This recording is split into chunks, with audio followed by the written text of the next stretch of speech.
What's up, guys? I just wanted to talk about Obi-Wan Kenobi. It's been out since about May 29th, I think. It's got 5 episodes going, and the next one is supposed to come out, I guess, tomorrow, technically. Well, no, Wednesday at 3 a.m., which probably won't watch it at 3 a.m., but I just wanted to talk about what we've gotten so far. The show so far, in my opinion, has been hollow. Like I just see that it lacks love and care that we've seen in the past with Star Wars. Particularly the writing. Star Wars isn't known for its amazing writing, but that is overlooked by its overall story and the world it creates and the music. Like the whole thing that it creates, it helps you, like it helps immerse you in the story and in the world. But this show, it's I don't hate the show. Obviously, it's kind of like, it's like that saying, even bad pizza's still pretty good. Like, even a bad Star Wars show is still pretty good just because it's Star Wars. Because, like, but at the same time, like, if this wasn't Star Wars, would it be good? It's that's rough. It's a rough question. I was actually wrestling with, like, I wanted to love it so much when it first came out. I was like, it's a great show. I love it. And then I watched the new season of Stranger Things, and I was just like, oh, this show is like, whoa. This show is not like on that level, because Stranger Things, like, it has the passion, like the writing, like it's all like it's really good. That's all I'll say about that right here. But like there's just so many things in the Star Wars show that I just find so just perplexing. the the fighting in episode 3, I've like, at first glance I thought it was so good, and then I'm just like, stop moving the camera so I can see them fight. It's just like all over the place. Like, and there's just so many things that just seem so lazy. It's the whole Reva's character, I just think the idea of her character is so interesting, but the execution has just been so terrible. Let's just talk about the last episode.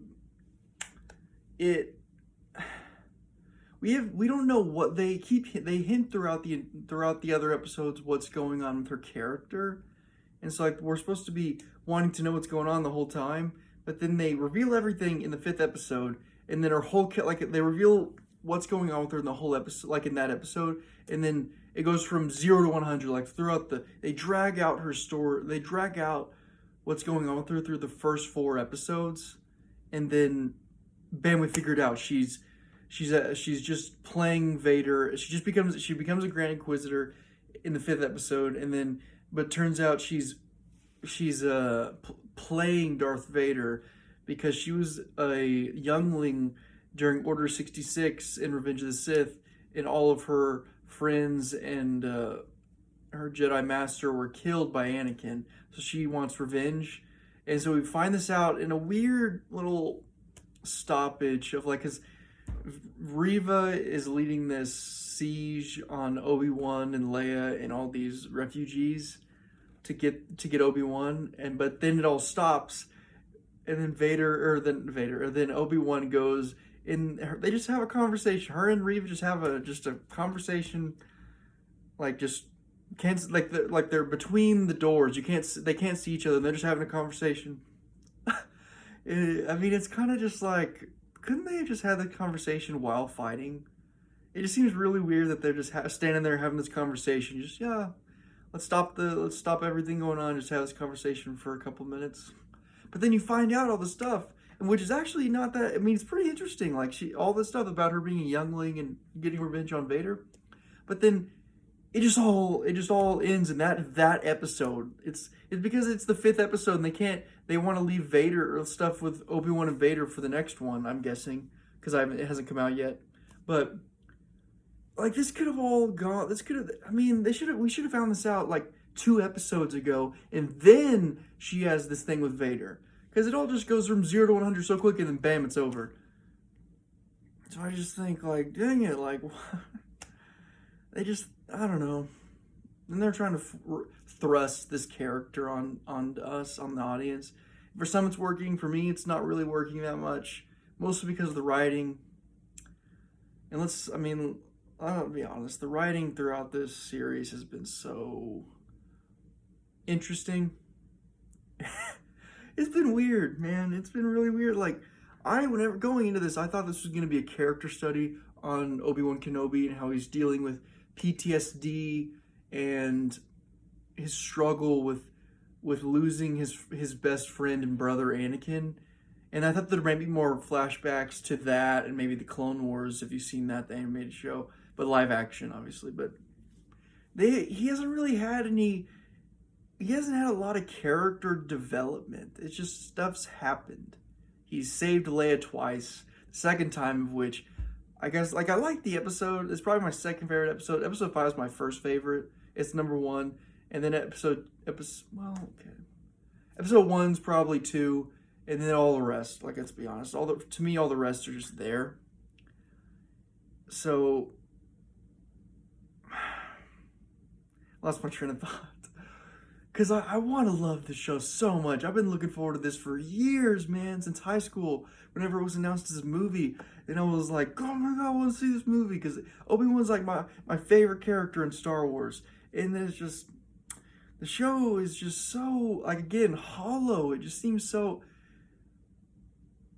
I don't know, because the CGI in the movie is just, or in that Wish It Was movie, in the series is, I just think is so subpar.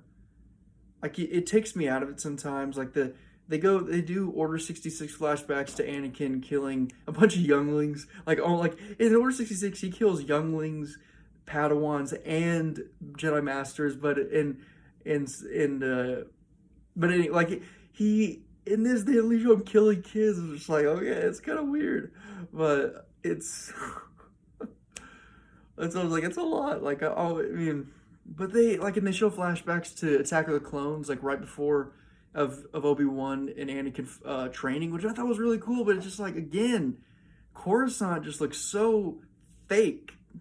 Like they needed to put more money in this series. Like, and again, I think that comes down to it being, 1, a TV show, and 2, being owned by Disney, and them looking at this not like with a passionate lens, in more of a financial way. Like, okay, this is a series about Obi-Wan that's coming out, and we want to make money off of it, but it's only the first and only season, and like, so we don't want to put a lot of money into it. Like, this was George Lucas. Like, he put a lot of money into anything that he did with Star Wars, and that's why, like, towards the end, he wasn't like in debt or anything, but he was putting more money into the shows he was making than he was getting. Like, he made a whole show that ended up never even happening because it just wasn't plausible. Like, he made like it, and even Clone Wars, which most Star Wars fans love, he was putting a lot of money into it and not making anything back because he like these characters were his babies, man. So like that's what he did. But like with Disney Star Wars, it's kind of just like another facet to their organization. Like, I don't have issues with like big companies or anything, but whenever something like this, something like Star Wars gets acquired by them, I just feel like it's gonna be impacted in some type of way. I still wish Dave Filoni, if you know who Dave Filoni is, he's part of the team that, a huge part of the, like, Jon Favreau and him created The Mandalorian, which everyone loves, and he also did the Clone Wars, and he was like George Lucas's right hand man on the Clone Wars. I wish he was a part of this. I don't know why he wasn't a part of this. Like, the show is just, to me, it's just so disappointing. Like, I'm excited for this last episode, but I don't know how much I'm expecting. I mean, I've heard that it better be an hour and a half long, because like the last 2 episodes have been 30 minutes. Like, what's going on? Like, it's like what? I think again, it's a lot to do with the budget. They gotta they have a certain amount of budget. They have a certain budget. It's like I think it's 90 million, and they got to spread that out through 6 episodes. And if this is supposed to it was just advertised as the rematch of the century between Obi-Wan and Darth Vader, so they're putting obviously they're gonna put all their money, they've already fought once. If you've seen the show, which I'm hoping you've seen the show. I mean, come on. But they fought once in episode 3, and it was cool, except for the camera work. I mean, I gotta be honest, the camera work was just so all over the place. It's like, am I watching a Jason Bourne fight, or am I watching Darth Vader fight Obi-Wan Kenobi? I mean, come on. Like, you gotta have wide shots, man, of them fighting. Like, I mean, And the set pieces, in my opinion, have been really uninspiring. I mean, they went to a really cool place in episode 2. But then episode 1, they're on Tatooine. Episode 3, they're on another desert planet. Episode 4, which they went to a really cool place, which, yeah, like they went to the Inquisitorius, which is where the Inquisitors hang out, which are basically dark side assassins, kind of. But then this last episode, they were on another desert planet. Like, it's just, where's the creative, it just seems like in some which again has to do with budget. They can't do like certain things because they're constrained to a budget. And I know I'm riding this show like really hard, but I mean, I enjoy snippets of each episode, which is frustrating because I want to enjoy the entire thing. But I'm like, the writing's really weird because the episode 4, honestly, didn't even need to happen. They could have just taken that episode 4 out, added it to episode 3, and just made episode 5 the last one, because nothing really happens. Like, Leia's in it, and the whole reason Obi-Wan even has to leave Tatooine, which is kind of questionable in the first place, because he has to protect Luke. He has to leave because Leia is captured by bounty hunters, because Reva finds a connection between Bail Organa, who is Leia's father. They found a connection between him and Obi-Wan in the archives, which is how they explain it. She tells another Inquisitor, "Oh, I found a link between Obi-Wan and Bail Organa in the archives, so we gotta get Leia," you know. And it's like, Anakin knows Darth Vader knows there's a connection between Obi-Wan and Bail Organa. He was there. And in the third episode, one thing with Reva, in the third episode, she literally just knows everything. Like, there's like this underground railroad for Jedis in this episode, which is pretty interesting. But then Vader, they get Leia out, seemingly, and then Obi-Wan stays behind because he sees Vader, which, in a cool scene, Vader to rile Obi-Wan, to get Obi-Wan to come out, he's walking in the city, in this desert city. It looks like Tatooine. He's walking through it, and he's just pulling locals out and killing them and torturing them, just so he can get Obi-Wan out, which is really cool. And then after all this, Obi-Wan draws Vader away from the underground railroad for Jedi place. But then Reva shows first building she goes into. She walks in, finds it, and then automatically finds the tunnel. And she doesn't go through the tunnel, which would have made sense. She somehow figures out where the tunnel leads to, goes there, finds Leia, bam, captured her again after Obi-Wan rescued her. So it's like, okay, she didn't even skip a beat. She just found everything. It's just like, okay, she finally failed in episode 5. Like, throughout the whole show, she's just walking through yeah, man, I'm an amazing character. I don't know, I know everything. And it's just okay, she finally does stuff, it gets beaten by Vader in the 5th episode. And that was pretty cool fight, in my opinion. That her and Vader fighting is it wasn't even close, man. It should have been that was just Vader just freaking, man. And he doesn't even use his own lightsaber. She fights him with her two dual bladed lightsaber, and he just takes it from her and breaks it and throws her one and uses her own lightsaber to beat her. That was pretty cool. But yeah, so she just doesn't really do anything. But anyways, hopefully this last episode is really good. Hopefully it's a long episode. holy crap. Stranger Things had over an hour-long episode for each episode, and this show gets 2 episodes. Every episode is at most 40 minutes. And I'm just what the? But again, Stranger Things had a huge budget, while Obi-Wan Kenobi had a small budget, and we're just like, what? This is Obi-Wan Kenobi here. Come on, what are you doing? Oh, but hopefully this next episode is really good. I'm hoping for at least a kick-ass Vader Obi-Wan fight. Because, I mean, if anything, that's all I can look for. Because, you know, what else can there be? Hopefully some Clone Wars flashbacks. I would love that. And Qui-Gon Jinn. But it just seems like if it has to be a long episode if it's going to fit all of that in there. So I think, I mean, we know it's going to have a Darth Vader fight again. So. And then I just want to talk about one more thing. I want to say more good things about the show. Like, there are some good things in the show, but it's like, there's good moments in each episode. But then the rest of it is just like, It's kind of just like, all right, that happened. Like, it's not bad. It's not like I hate the show or anything, but I'm just like, oh, I want it to be a movie. Like, first of all, it should be a movie. That right there just totally fucked it up. Pardon my language. Because Star Wars to me has to be in theaters. It needs like even Mandalorian, which I love, The Mandalorian, it loses something not being a movie, in my opinion. It loses like I don't want to watch this in my living room. That's what I do later after I've seen the movie in theaters. Like, I want the huge theater with the surround sound with the people around me. I want to experience it with a bunch of, but I digress. One more thing I want to talk about, like in episode 3, he's fighting Obi-Wan, which is really cool, except for the shaky cam, and he starts a fire with his lightsaber and drags Obi-Wan through the fire, which I thought was really cool. And then he stops the fire, and then